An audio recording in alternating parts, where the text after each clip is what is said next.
எல்லா தமிழ் மக்களுக்கும் என்னுடைய வணக்கம். மலபார் ஸ்பெஷல் ராயல் ஃபலூதோட ரெசிபி தான் இன்றைக்கி நான் உங்களுக்கு கூட ஷேர் பண்ண போகிறது. இது விதவிதமான கலரில் இங்கே கிடைக்கும். நிறைய கலர் காம்பினேஷன்ஸ் இருக்குது. ஆனால் இன்க்ரீடியன்ஸ் எல்லாம் ஆல்மோஸ்ட் சேமாக இருக்கும். இங்கே கூல்பாரில் எல்லாம் கிடைக்கிற அதே மாதிரி தான் இன்றைக்கி நம்ம ரெடி பண்ணி எடுக்கிறது. முதல்ல இதுக்கான ஃப்ரூட் மிக்ஸ் ரெடி பண்ணி எடுக்கணும். நம்ம வீட்டில் அவைலபிளாக இருக்கிற புளிப்பு இல்லாத எந்த ஃப்ரூட் வேணாலும் நீங்கள் எடுத்துக்கலாம். இங்கே நான் எப்படி ரெடி பண்ணியிருக்குன்னு காமிச்சு தர்றேன்.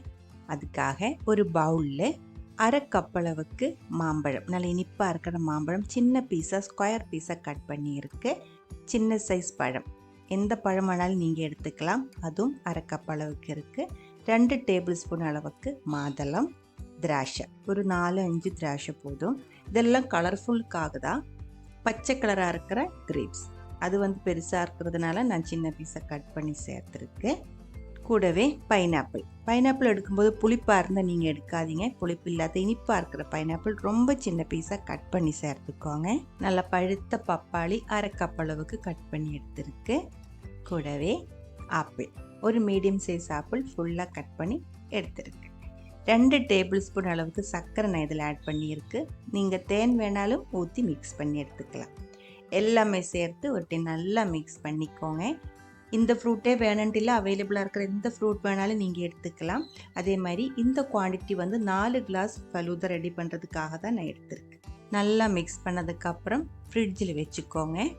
ஒரு 2 மணி நேரமாவது ஃப்ரிட்ஜில் இருக்கட்டும். ஃபலூதையில் சேர்க்கும்போது நல்ல சில்லாக இருக்கணும். அடுத்தது ஃபலூதிக்கான சேவ் ரெடி பண்ணிடலாம். சேமியா இருக்குது இல்லைங்களா, ஃபலூதா சேவ் தான் சொல்வேன். ஃபலூதா சேவ் தனியாக வாங்குறதுக்கும் கிடைக்கும். இன்றைக்கி நம்ம பாயசம் எல்லாம் செய்கிற அதே சேமியில் தான் செய்வோம். நல்லா தண்ணி கொதிக்க விட்டதுக்கப்புறம் அரை கப் அளவுக்கு சேமியா, ரொம்ப சின்ன பீஸாக கட் பண்ணல, ஒரு 2 இன்ச்சு சைஸுக்கு நீளமாக, கொஞ்சம் பெருசாக தான் நீளமாக தான் கட் பண்ணியிருக்கு. அதுக்குள்ளே சேர்த்து நல்லா கலக்கி விட்டுக்கோங்க. ரொம்ப அதிகமாக வெந்து போகக்கூடாது, கரெக்டான அளவில் தான் வேகணும்.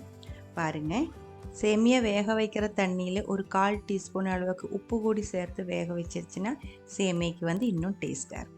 கரெக்டான மெத்தடில் ஃபலூதா ரெடி பண்ணும்போது சேமியா தனியாக தண்ணியில் வேக வச்சு பால் தனியாக கொதிக்க விட்டு லாஸ்ட் 2ம் சேர்த்து மிக்ஸ் பண்ணி தான் கிளாஸில் ஊற்றுறது. பாலிலே சேமியா வேக வச்சிருச்சு அப்படின்னா ஒட்டுற மாதிரி இருக்கும். நம்ம இப்போ தண்ணியில் இதே மாதிரி தனியாக வேக வச்சுட்டு கரெக்டான அளவுக்கு வெந்ததுக்கப்புறம் நம்ம இது வடிகட்டி எடுத்துடுவேன். வடிகட்டிட்டு பச்சை தண்ணிக்குள்ளே போட்டு வச்சுடுவேன். அப்போ என்ன ஆகும் அப்படின்னா சேமியா ஒட்டாது, சேமியா தனியாக விட்டு விட்டு கிடைக்கும். பால் தண்ணி இருக்கும். முதல்ல சேமியா போட்டதுக்கப்புறம் அதுக்கு மேலே பால் ஊற்றி தான் கிளாஸில் செட் பண்ணுறது. அதனால தான் இதே மாதிரி தனித்தனியாக வேக வைக்கிறது. புரிஞ்சிருச்சுன்னு நினைக்கிறேன். சேமியா வடிகட்டி எடுத்து வச்சுருக்கு. 1 கப் அளவுக்கு பச்சை தண்ணி இதுக்கு மேலே ஊற்றிக்கோங்க உடனே. அதுக்கப்புறம் இது தண்ணிக்குள்ளே போட்டு வச்சுக்கோங்க. நம்ம கிளாஸில் செட் பண்ணும்போது எடுத்துக்கலாம். அடுத்தது பால் கொதிக்க விட்டுடலாம். 150 ml பால் நான் இங்கே எடுத்துருக்கு. ஆல்மோஸ்ட் அரை கப் அளவுக்கு இருக்கும். அதில் 2 டேபிள் ஸ்பூன் அளவுக்கு சர்க்கரை போட்டுக்கோங்க.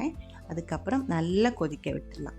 தண்ணி ஊற்றாமல் தான் கொதிக்க விடணும். பால் நல்லா கட்டியாக இருக்கணும். அப்போ தான் ஃபலூதிக்கு டேஸ்ட்டாக இருக்கும். உங்கள் பால் கட்டி இல்லாத பாலாக இருந்துச்சுன்னா கொஞ்சம் பால் அதிகமாக எடுத்து பால் பாதியாக வற்றிச்சு எடுத்துக்கோங்க. அப்போ பாலுக்கு நல்லா டேஸ்ட்டாக இருக்கும். இல்லை இருந்தால் கொஞ்சம் பால் பொடி, மில்க் பவுடர் இருக்குது இல்லைங்களா, அது சேர்த்து மிக்ஸ் பண்ணி எடுத்தாலும் போதும். பால் தண்ணியாக இருக்கக்கூடாது, கொஞ்சம் கட்டியாக திக்காக டேஸ்டியாக இருக்கணும். அதை பார்த்துக்கோங்க. ஸ்டவ் ஆஃப் பண்ணதுக்கப்புறம் நல்லா ஆற விட்டுக்கோங்க. அதுக்கப்புறம் பாலும் ஃப்ரிட்ஜில் வச்சு சில் பண்ணி எடுத்துக்கோங்க. எல்லாமே ரெடியாக இருக்குது. ஃபலூதா ரெடி பண்ண ஆரம்பிச்சுக்கலாம். தண்ணிக்குள்ளே போட்டிருந்த ஃபலூதா சேவ் நான் வெளியே எடுத்து வச்சுருக்கு. பாருங்கள், ஒன்றுக்கு ஒன்று ஒட்டலை. அரை கப்பு பாலும் ஃப்ரிட்ஜிலிருந்து வெளியே எடுத்து வச்சுருக்கு. 2 டீஸ்பூன் கஸ்கஸ் ஊற வச்சு எடுத்து வச்சுருக்கு. கொஞ்சம் cashew nut, raisins, dates. உங்கள்கிட்ட செரியெல்லாம் இருந்துச்சுன்னா அதுவும் ஆட் பண்ணிடலாம், இன்னும் கலர்ஃபுல்லாக இருக்கும். ஏதாவது ஒரு சிரப் வேணும் நமக்கு ஃபலூதா ரெடி பண்ணுறதுக்கு. அதுக்காக நான் இங்கே எடுத்துருக்கிறது ஸ்ட்ராபெரி சிரப். பிஸ்தா சிரப்பாக இருந்தாலும் போதும், உங்களுக்கு அவைலபிளாக இருக்கிறது நீங்கள் எடுத்துக்கோங்க. அடுத்து மெயினாக வேண்டியது ஐஸ்கிரீம். 3 கலரில் 3 ஃப்ளேவரில் நான் இங்கே எடுத்துருக்கு. ஸ்ட்ராபெரி ஐஸ்கிரீம், பிஸ்தா ஐஸ்கிரீம், வெனிலா, 3 ஃப்ளேவரில் எடுத்துருக்கு. இப்போ இதை நம்ம செட் பண்ண ஆரம்பிச்சுக்கலாம். ஃபலூதிக்காக நம்ம எடுக்கிற கிளாஸ் எப்போவுமே நீளமாக இருக்கிற கிளாஸாக இருக்கும். சாப்பிட்றதுக்கு நீளமாக இருக்கிற ஸ்பூனும் இருக்கும். முதல்ல 1 டேபிள் ஸ்பூன் அளவுக்கு ஸ்ட்ராபெரி சிரப் ஊற்றிக்கோங்க. 2 கிளாஸ்லையும் ஈக்குவலாக ஊற்றிக்கோங்க. அதுக்கப்புறம் 1 டேபிள் ஸ்பூன் ஃபுல்லாகவே கஸ்கஸ், 2 டேபிள் ஸ்பூன் வேணாலும் நீங்கள் போட்டுக்கலாம். நான் இப்போ 1 டேபிள் ஸ்பூன் ஃபுல்லாக சேர்த்துருக்கு. அடுத்தது வெனிலா ஐஸ்கிரீம்.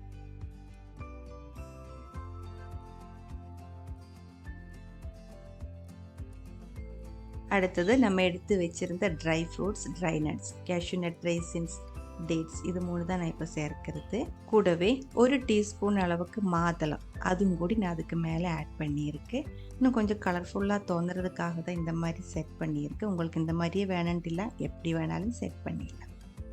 அதுக்கு மேலே 1/4 கப் அளவுக்கு சேமியா.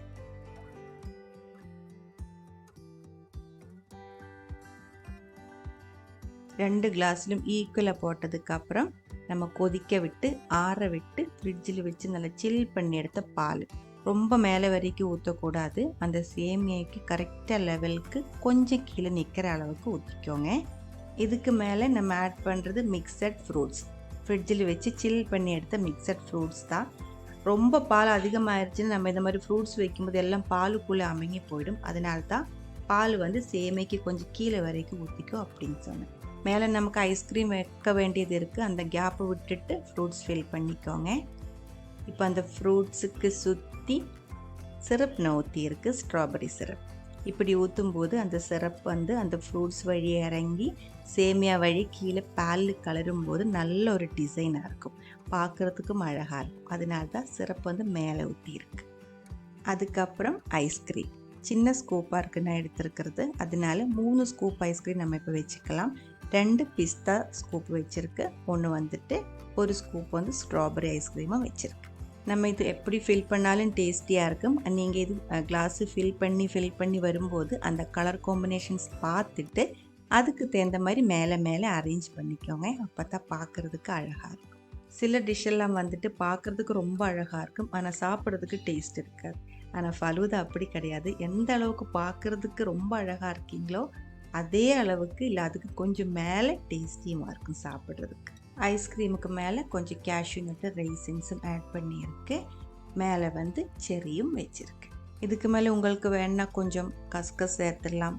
கார்ன்ஃப்ளேக்ஸ் இருக்கு இல்லைங்களா, அது கொஞ்சம் ஸ்ப்ரெட் பண்ணிடலாம். அந்த மாதிரியும் கூட டெக்கரேட் பண்ணிடலாம். மேலே ஒரு சாக்லேட் வேஃபர் கூட நான் இதே மாதிரி வச்சுருக்கேன். லாஸ்ட்டாக கொஞ்சம் சிரப் மேலே பார்க்குறதுக்கு கொஞ்சம் அழகுக்காக அதே மாதிரி ஊற்றியிருக்கு. 2 கிளாஸ் ஃபலூதா நம்ம இப்போ இங்கே ரெடி பண்ணி எடுத்துருக்கேன். இங்கே வெரைட்டியாக ஃபலூதா கிடைக்கும். 90 ருப்பீஸ்லேருந்து 180 ருப்பீஸ், 200 ருப்பீஸ் வரைக்கெல்லாம் இருக்குது ஃபலூதையோட ரேட்டு. அதுக்கு தகுந்த மாதிரி இதில் நம்ம ஆட் பண்ணியிருக்கிற இன்க்ரீடியன்ஸ் சேஞ்ச் ஆகும். இந்த மாதிரி ஒரு ஃபலூதைக்கு 150 ருப்பீஸ் எல்லாம் ஆகும் இங்கே கூல்பாரில். பிடிச்சிருந்தா ட்ரை பண்ணி பாருங்கள். அதுக்கப்புறம் உங்களுடைய கமெண்ட்ஸ் எல்லாம் சொல்லிடுங்க. இந்த சமையல் பிடிக்கிற ஃப்ரெண்ட்ஸுக்கு மறக்காமல் ஷேர் பண்ணி விட்டுக்கோங்க. நீங்கள் இது வரைக்கும் நம்ம சேனலுக்கு கொடுத்துட்ருக்கிற சப்போர்ட்டுக்கு ரொம்ப ரொம்ப நன்றி. உடனே பார்க்கலாம் இன்னொரு ரெசிபியோட. அது வரைக்கும் வணக்கம்.